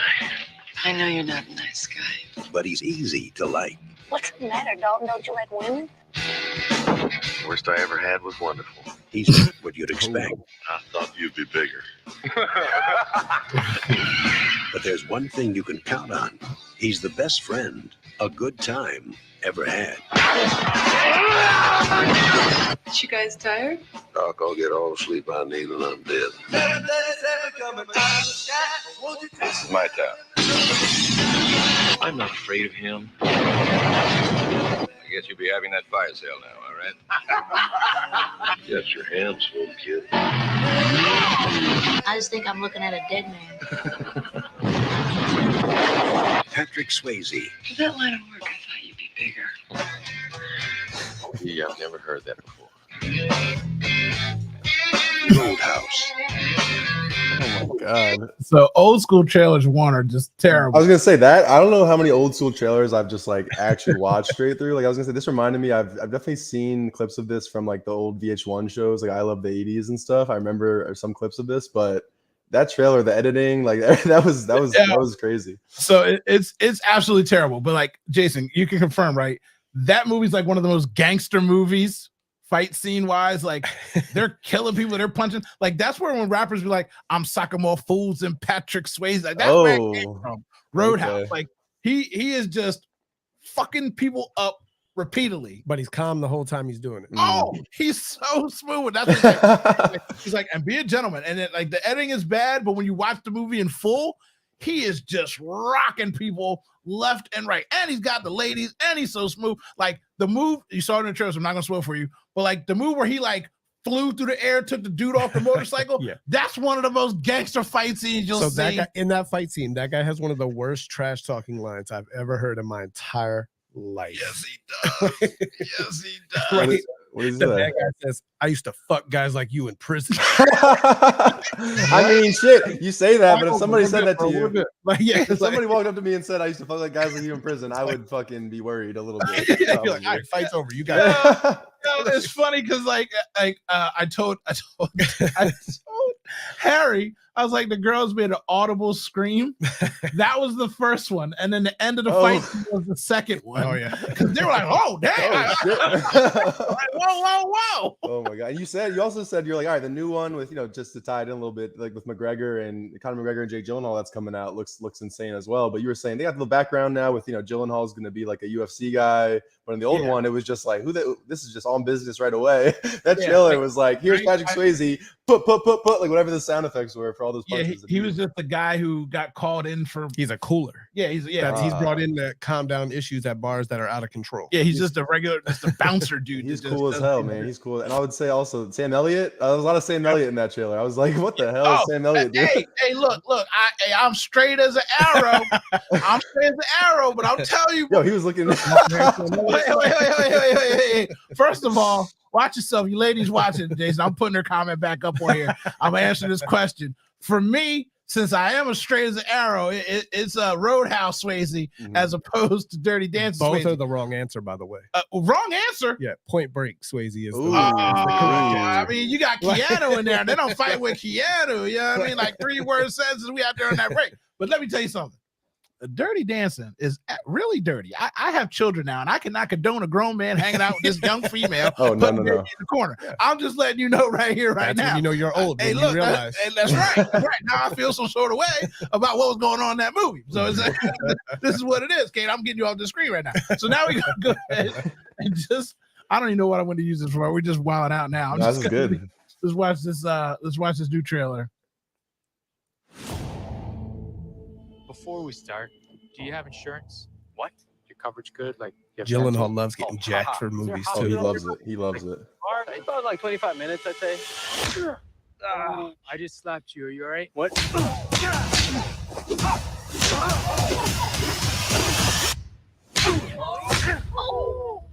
So you like to fight?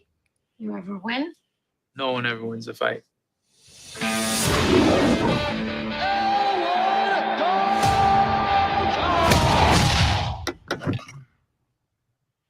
This ain't the Holiday Inn, pal. I'm moving. A friend of mine suggested I come talk to you. I own a roadhouse out in the Florida Keys. Lately, it's been attracting the wrong clientele. I can pay you good money. Judging by your car, you need that. Well, I like my car. Think about it. Come on, bud. I know who you are. Elwood Dalton, big fan, man. That guy's got a knife under his shirt. He just So see, like that part right there, right, Jason? Like there was no real backstory to like who he was or whatever, right? No, there wasn't a backstory like that. He Okay. was just brought in because he was the best of the best. Yeah, like he was just at a bar, like working or whatever. So it's nice that they gave him like a little reason of how he became a fucking ninja. You know what I mean? So, all right, go ahead. take a big step back and pop me in the face. You can do it. Tell me about the spouts. And I haven't watched this trailer. I only watched like the little clips, but he does that kind of stuff. Like he's got this young guy that like idolizes him, and he teaches him basically how to fight. And so it's just amazing. I'm excited for both of these movies now. So Yeah, your homework is to watch the original Yes, this yes. weekend. I got you. All right. Rogers on the but then he'll haul off. Really interesting guy overall. Rand wants to take the roadhouse away from me. He wants to build some resort. I should warn you. People have a certain way of getting things done around here. Hey, fellas. Looks like you're having a smashing night. Dalton! I got a tip for you. Don't let no one get this close. Come on, bro. Let me guess. You're gonna threaten me? Tell me to get out of town. I get the impression that you can't be threatened. Once Knox is on the job, it's over, baby. It takes a lot to get me angry, but when I am, I just can't let go.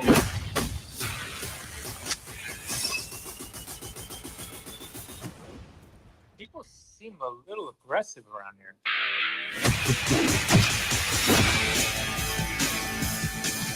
Is that one a friend of yours? No, I just broke his arm. Yo, they couldn't get McGregor one acting class, just like a week of acting classes, just something. Compared to those 80s actors, it's not that different, man. It's not that different.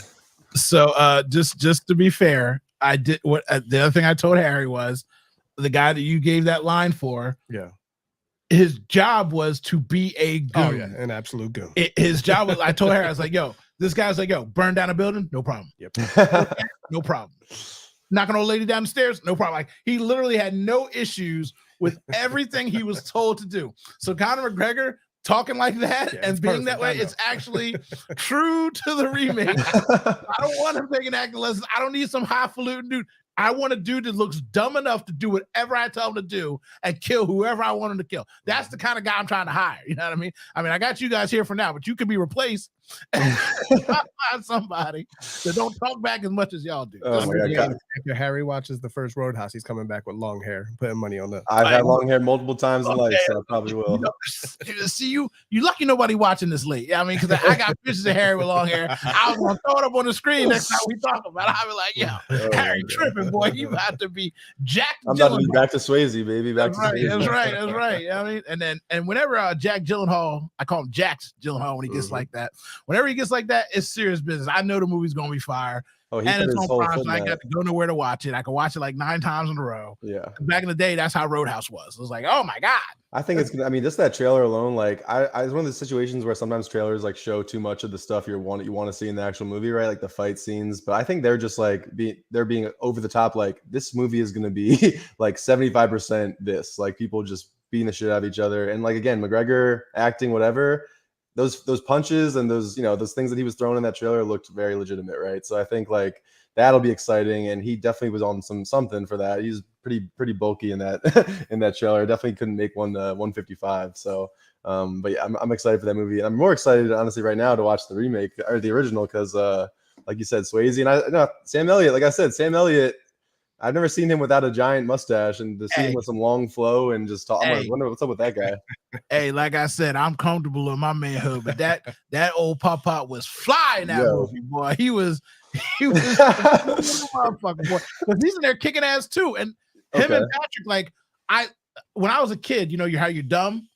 I told my dad, I'm like, yo, that's his dad. And my dad's like, that's not his dad. I'm like, yo, they look exactly the same. They looking dudes. Patrick's gonna have great, like, that's his dad. Like they're it's, man, I'm about to go watch it again. It's just a good movie. And now I'm excited for you to see it, pass it on to the youth. Yes. Before you turn 30, you're getting old, like I said, Harry, out here. Yes, I know. I know. You'll be 40 and I'll be 90. So anybody who made it this long, I appreciate you and I thank you. There's 60 holding on. I don't know who are you. I know Kate's still here. She's here for Jason, trying to wait for a man to come home. I told her she wasn't asleep. You see what I'm saying? Bro. You thought I told her she wasn't asleep. I tried to send him home to you an hour ago, girl. I tried to send him, but he said, "Oh, she's asleep now." Now she saw the Sam Elliott, so I'm good. That's that, right?